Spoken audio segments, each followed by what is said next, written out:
Welcome back, friends. Today I want to talk about 3 things I hope Mojang focuses on in 1.20. But what exactly is 1.20? Here's what the homie King B Dogs had to say about that. Self-expression, representation, and storytelling. What other things would you like to see in the update going forward that relate to those principles? Storytelling is about enabling players to tell more stories about their world, not lore. Hanging signs are a great example because you can name villager houses, etc.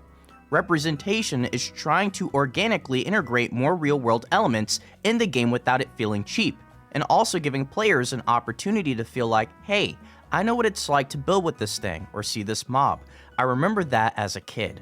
Self-expression is about the ability to express your own creativity, both in-world and as a player. So although we don't have the exact theme, or at least the name of the update, we do know exactly what it is Mojang's trying to accomplish with this update. So today's gonna be a short and sweet video. I want to talk about 3 features or 3 areas in Minecraft I hope Mojang really focuses on in this update.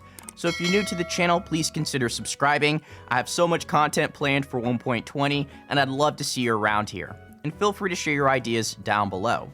Let's waste no more time and let's talk about number 1, which I believe falls under expression and creativity. And I would love more variety in terms of wood as well as stone. Now when I say variety, I mean more so like weathered type of textures. So if you're in a snow biome, you're gonna find snowy stone brick. Or if you're in a swamp biome or a wet biome, you're more likely to find mossy wood, or wood that just looks really weathered and probably decaying. If you're in the desert biome or possibly the savanna, you're probably going to find really dry wood that looks lifeless and probably has some sand texture splattered on it as well. Now that's not to say it should be every single tree or block you encounter, but being able to either find that or craft it would add so much variety, and it would personalize builds even more. Next up would have to be more dog variety, or even just more to do with your pets. So I think it's time they updated dogs in terms of breeds, or possibly even just simply textures.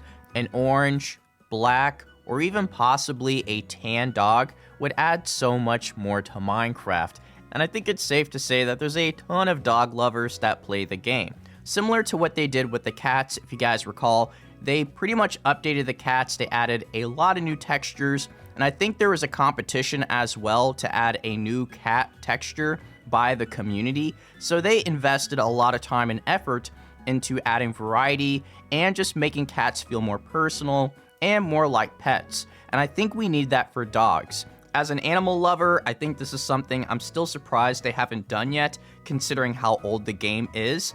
And I think it's about time they give us dog armor. We just need a lot more for pets in general.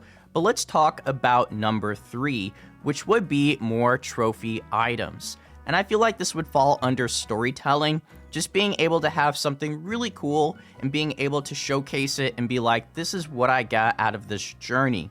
It's really awesome, and I feel like we don't have enough trophy items, and what I consider to be trophy items are typically things that are relatively rare.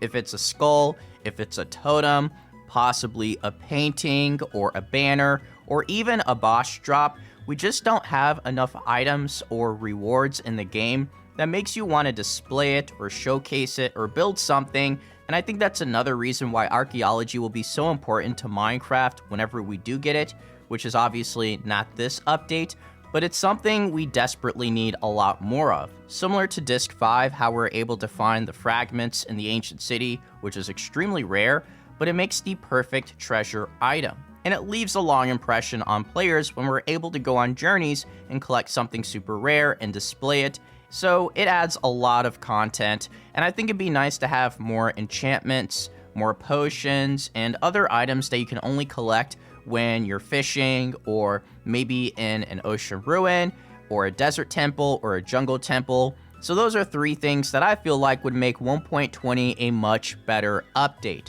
So expect a lot more videos like this, especially from you guys. I'm going to be doing more feedback videos and reading comments, and on Discord as well, considering Mojang wants to include the community. So I think it's important that we make this type of content. So I want to say thank you guys so much for watching. I really appreciate the support lately, and I'll see you all in the next video. Take care.